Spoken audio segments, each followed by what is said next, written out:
Good morning dear students. इस class के तहत सभी विद्यार्थी सिविक्स टॉपिक में जो आप लोगों को अंतरराष्ट्रीय संस्थाओं का हम जिक्र कर रहे थे, उस अंतरराष्ट्रीय संस्थाओं में आपको बताया गया, बार बार समझाया जा रहा है, आप लोग समझिए। जैसे हमने कह दिया संयुक्त राष्ट्र संघ,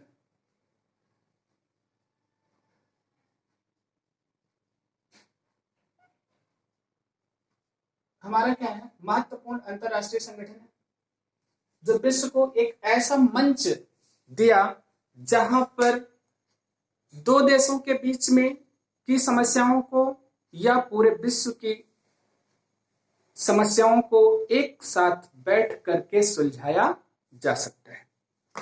अब कह दिया गया 24 अक्टूबर 1945 को इसका गठन किया गया और यह परिणित क्यों हुई, इसका परिणित जो हुआ, क्योंकि इसके पहले लीग ऑफ नेशन आपका बनाया गया था और लीग ऑफ नेशन बना कब था, प्रथम विश्व युद्ध के समापन के बाद। और लीग ऑफ नेशन पूरी तरह से असफल रहा विश्व में की शांति स्थापना में, क्योंकि उसके 20 साल भी अभी नहीं बीते थे कि द्वितीय विश्व युद्ध प्रारंभ हो गया, क्योंकि वह जो संगठन बनाया गया था वो पूरी तरह से एक पक्षीय था। उसके बाद उसका विकसित प्रारूप बनाया गया। जब द्वितीय विश्व युद्ध समापन की स्थिति पर आया तो विश्व के नेताओं को यह एहसास होने लगा कि अब एक ऐसे मंच की जरूरत है जो कि मतलब विश्व की शांति स्थापना में महत्वपूर्ण भूमिका अदा करे। तो उसी का विकसित रूप बनाया गया जिसे हम संयुक्त राष्ट्र संघ कहते हैं। अब कहा गया, इसके देखिए जो प्रमुख अंग संयुक्त राष्ट्र संघ के हैं, इसके बारे में आपको जिक्र कर रहे हैं बार बार, हमने आपको बताया भी। सबसे पहला हमारा है सुरक्षा परिषद। एक सेकंड, अब सुरक्षा परिषद तो नहीं है, सबसे पहले आपकी महासभा आती है, लेकिन चलिए हम यहां पर आप लोगों को जिक्र कर रहे हैं। क्या है सुरक्षा परिषद? ठीक, इसमें आपके टोटल जो सदस्य हैं 5 + 10, 5 अस्थाई और 10 हमारे क्या है अस्थाई, आपको पता होना चाहिए।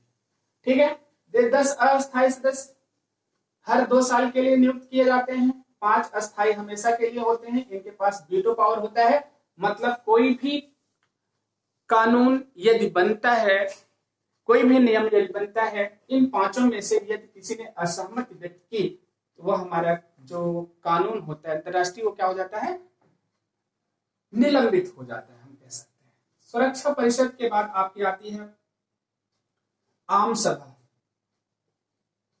जनरल असेंबली जिसे कहा जाता है, और इस आम सभा में 192 सदस्य हैं। कितने सदस्य हैं? 192।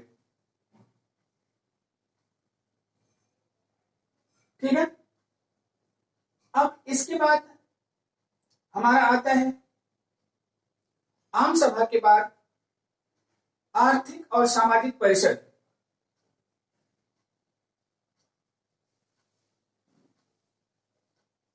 आर्थिक और सामाजिक परिषद। अब आर्थिक और सामाजिक परिषद है तो आपको पता है कि इसका वर्ग क्या होगा। ठीक है, इसके बाद आपका है अंतरराष्ट्रीय न्यायालय।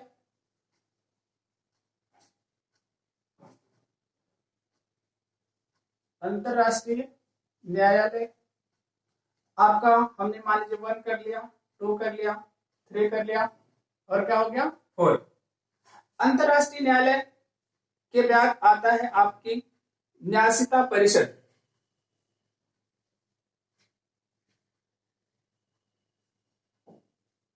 न्यायिका परिषद जिसे ट्रस्टीशिप कहते हैं। ठीक है, न्यायिका परिषद आपका आ गया, और इसके बाद आपका जो है हम कह सकते हैं सचिवालय। थोड़ा सा क्रम सही नहीं हो पाया, कोई दिक्कत नहीं। क्या आता है? सचिवालय। तो ये इसके महत्वपूर्ण अंग हो गए, सुरक्षा परिषद, आम सभा, आर्थिक सामाजिक परिषद, अंतरराष्ट्रीय न्यायालय, न्यासिका परिषद और सचिवालय। इनके बारे में तो आपको पढ़ना ही है, ठीक है। ये आपकी बुक में देखिए दिया गया है, विभिन्न एजेंसियों के नाम, किसके अधीन कौन से कार्य करते हैं, इसको आप लोग क्या करिएगा, पढ़ लीजिएगा और इसमें प्रत्येक चीजों को नोट करके भी रख लीजिएगा, क्योंकि ये इंपॉर्टेंट टॉपिक है। अब कह तो दिया गया, हम संयुक्त राष्ट्र संघ के बारे में पढ़ रहे हैं, लेकिन हमारा जो टॉपिक है वो क्या है, टॉपिक हमारा है समकालीन विश्व की राजनीति। तो हमको इसके बारे में जान करके अब अपने सुझाव देना है कि वर्तमान समय में संयुक्त राष्ट्र संघ किस प्रकार से प्रासंगिक बना हुआ है या अप्रासंगिक हो गया है, या इसमें कौन से सुधार की आवश्यकता है। इसी चीज को आपको क्या करना है, सीखना है, पढ़ना है। लेकिन इसके पहले जो आपके ऑब्जेक्टिव प्रश्न पूछे जाते हैं, उन ऑब्जेक्टिव प्रश्न के बारे में आप लोग तैयार कर लीजिएगा, क्योंकि ये बेसिक चीजें हैं। अगर आपको ये चीजें पता नहीं रहेंगी तो आप ऑब्जेक्टिव प्रश्न क्या कर देंगे, गलत कर देंगे। और जब आपको किसी चीज के बारे में अच्छे से जानकारी हो जाएगी, तब आप उसको क्रिटिसाइज कर सकते हैं, उसका एप्रिसिएशन कर सकते हैं, उस पर टिप्पणी लिख सकते हैं, ठीक है। इन सब सारी चीजों को आप लिख सकते हैं। आप लोगों को करना क्या है, इस टॉपिक को कम से कम 2-3 बार आप एनसीईआरटी की किताब से पढ़ लीजिए। जो आपको वीडियो भेजे जाते हैं उसको ध्यान से सुनिए तथा अपने मन से नोट्स बनाने की कोशिश कीजिए। समझ में आया? तो वैसे हमारे ख्याल से देखिए आगे स्कूल खुलने वाला है जल्दी ही, तो आप लोग क्लास में होंगे, तो जो सारी समस्याएं हैं उसका निदान आसानी से हो जाएगा। Thank you for this class.